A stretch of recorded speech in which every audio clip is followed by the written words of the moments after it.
What I learned in LTM 626, something right away that was reinforced for me was the importance of building strong relationships with my students. This is something that is a strong pillar at the school that I'm currently working at, and it was really a confirmation to me for it to be echoed so many times in this class. Another strong idea that means a lot to me after taking this course is the idea of giving literacy your own meaning. And ultimately, what that means to me is realizing that the path to literacy looks different for many students. We were exposed to a plethora of strategies to help students arrive at literacy. A great teacher will always exhaust all of their resources to help his or her students arrive at success and begin to create their very own. They will have moments and light bulbs where they will create things to make sure that their students reach success and reach their own personal successes. In addition to that, I learned about two new theorists and theories about education that I didn't learn in undergrad. The two theories I learned about were Holdaway, who explored the social context of learning.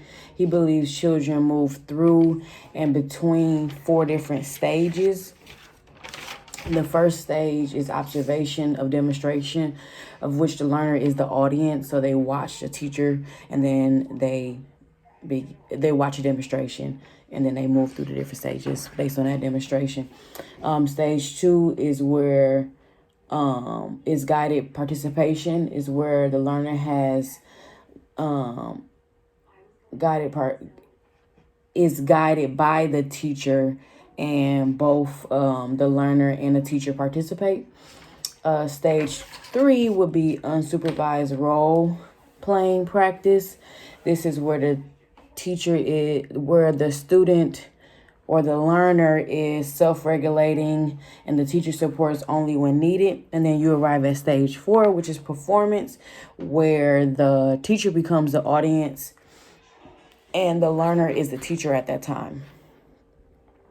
The other theorist is Camborne, who said that there are 7 conditions of learning, which are immersion, demonstration, expectations, responsibility, approximation, practice, and then feedback.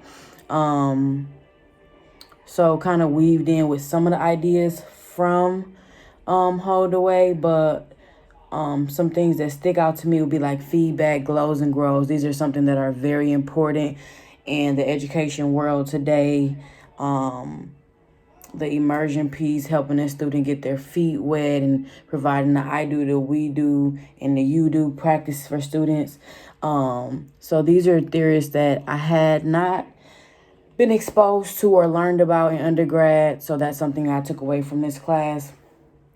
The other thing I took away from this class was learning the principles of becoming an effective teacher, especially in the subjects of reading and writing. So I learned that an effective teacher is going to understand how children learn and understand that children will learn based off 4 different theories, so that you need to come into the classroom with those different approaches at hand and not expect children to learn one way. That you have to support children using the 4 cueing systems. Understand why they arrive at certain words, make certain meaning of things, and help them through that. Effective teachers create a community of learning. Children need to have a role in your classroom. They need to feel like they're a part of the community, that they fit in somewhere. They need to want to come to your class and know that they're a part of something every day. An effective teacher adopts a balanced approach to learning. So there's reading, there's vocabulary, there's literature, there's content, there's writing, and all of those help us get to literacy and show us ultimately how to reach those objectives. And we do trial and error to figure out what works for our students or what will work for this group of 5 students, and how we have to manipulate those different things to reach success for each student. Another principle is effective teachers scaffolding children's reading and writing, giving enough support, knowing what your students need, knowing when you go away from whole group, what those small groups will look like. Is it going to be a student with very high abilities who's working with the student who may struggle from time to time, or whose reading is not the best? How do you pair the students? How do you approach what the student need? How do you prepare your lesson so that you get at the best of what each student needs?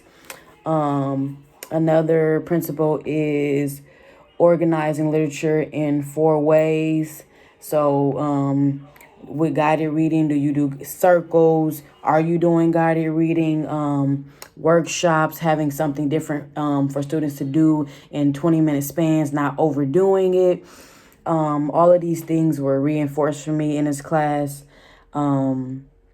I'm so grateful to have been a part of this class and just have some things awakening in me. Another thing that was very important to me taken away from this class was so often we push reading, but we don't do the same thing with writing. And there's definitely a deficit in writing. So after probably like the 4th class, I came home and I made sure that my son started to practice writing. And I'm grateful. Thank you.